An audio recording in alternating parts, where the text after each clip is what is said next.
Hello and welcome. I'm your host, Alara Sage. And this is our very first episode is the rebrand, The Sacred Sadist. I'm ecstatic for you to be here with me today. As leaders, we often experience the feeling of loneliness.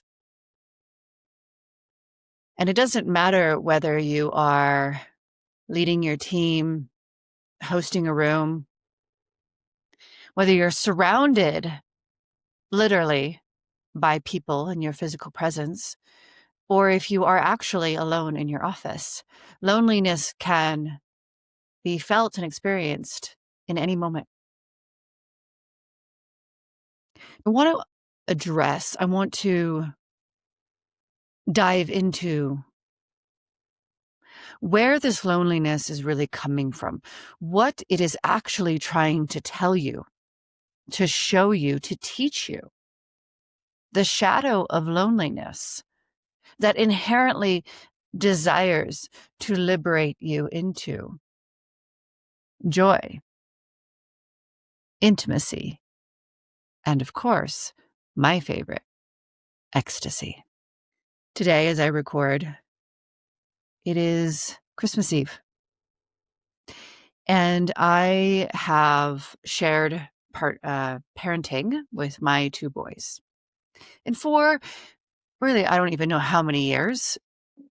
The oldest is going on 13 and the youngest is going on 11. I've had them on Christmas Day.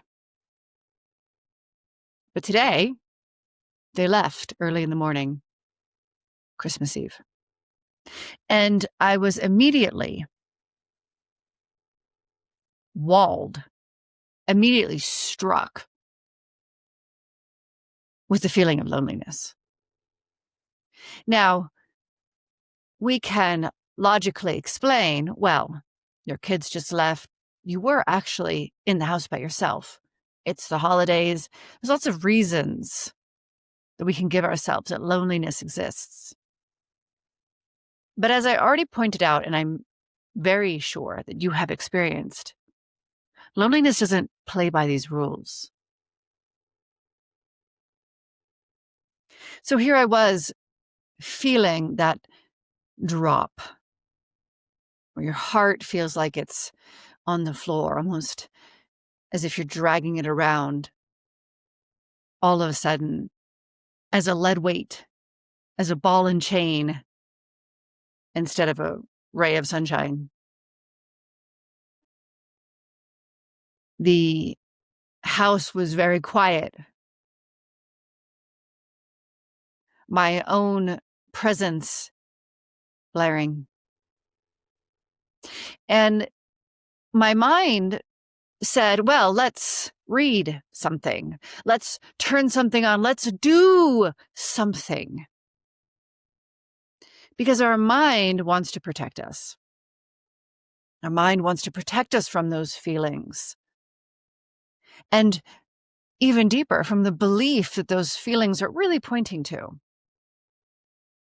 Because every single emotion points to a belief. So again, yes, I could have logically explained my loneliness, shoved it down, and simply occupied my awareness so that I didn't have to feel it. But I wouldn't be the sacred sadist if I did that. No, instead, I move towards the pain. Because I know the great value that pain, the discomfort, the edge always holds for us. So I paused and I breathed into the presence of the moment, this utterly still, quiet spaciousness. And of course, when you do that, the emotions don't go away, they intensify. Ah, yes, the intensity of emotion. It wants to convince you that it's going to consume you.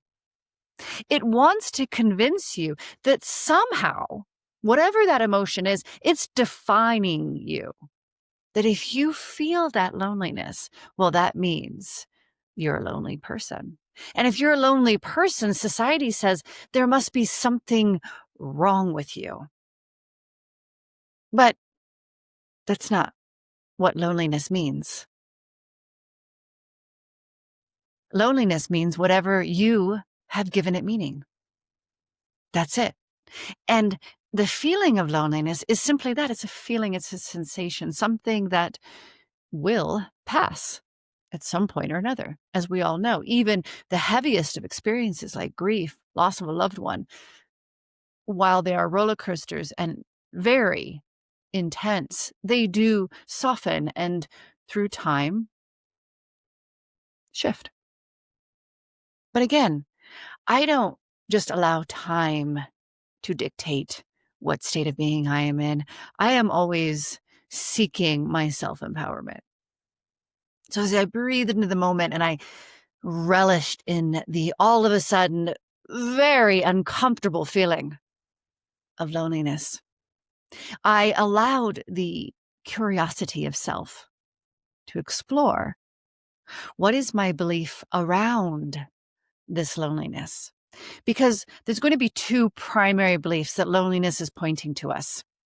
The first one is that you are not present to the experience. So let's say you are in a party or surrounded by people who love you or are complete strangers, either one.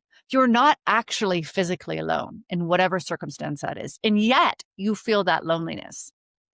What that's saying to you is right now in this moment, you believe something about this moment that is causing you to not be fully present to it. You desire the moment to be different. It's that simple. You desire the moment to be different. It's kind of like the feelings when you either consciously or unconsciously create expectation, right? Christmas, which ironically we're talking about today, can create a lot of that. Any type of holiday or event, or I definitely experienced this for many years with birthdays, right? Like, oh, my birthday's coming or Christmas is coming or something fun is coming, something's coming that you've been anticipating, even in business and entrepreneurship, a launch or a reveal or a collaboration, right? Any of those types of experiences where you have been working on it and it's coming and you're reaching that time and then it hits and your heart drops. Once again, that ball and chain, that lead weight. And oftentimes we don't understand this, right? Because it's like it was the thing that we've been anticipating.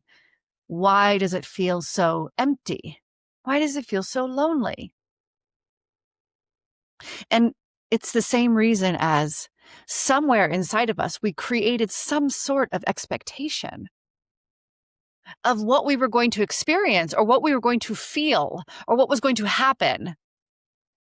And when that didn't happen, we are in a state of not presence to what actually is occurring, right? We are caught in the perceived reality that we didn't create. And that is disconnection from the moment, a lack of presence. And it causes that emptiness. It causes that loneliness. Because even if the experience turned out radically different than what you had hoped or anticipated or desired to create, you can feel ecstasy, you can feel joy, you can feel fulfillment, you can feel all of the feelings if you give yourself permission to be fully present to what is rather than what you expected to create. Okay, so that's number one. Number one is that you are not fully present to the moment. You are desiring the moment to be something other than it actually is, whatever that may be. Number two is that you are not connected to yourself. So if you're present to the moment, but you're not fully connected to yourself, you are judging yourself, criticizing yourself, you're wanting yourself to have, in this very moment, shown up differently, acted differently, behaved differently, something within yourself will also create that loneliness. So perhaps now You are seeing how loneliness has nothing to do with how many people are around us, and even doesn't really have anything to do with our connection to other people. Loneliness has everything to do with our availability to the present moment. So, taking you back to my story, because I was by myself and my partner was working, my boys were gone. So, I did desire the moment to be different. I desired to spend Christmas with my boys. I get to spend Christmas with my partner, but not my boys. And so in that moment when I breathed and I just felt the unloneliness and I recognized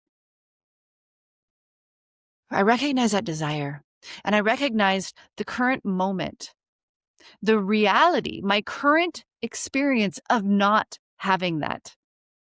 And I just let those two exist simultaneously. This is the power of presence. I didn't have to change anything.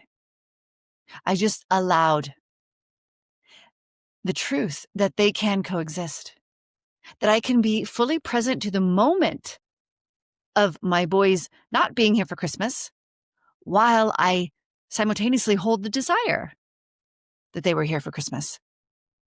And what ensued from that presence and that availability and truly that acceptance was a state of joy.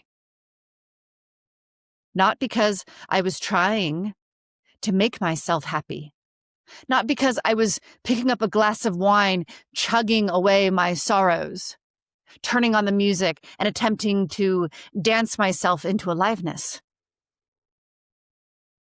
Not because I immediately grabbed my jacket and left, not because I poured myself into work and distracted my mind, not because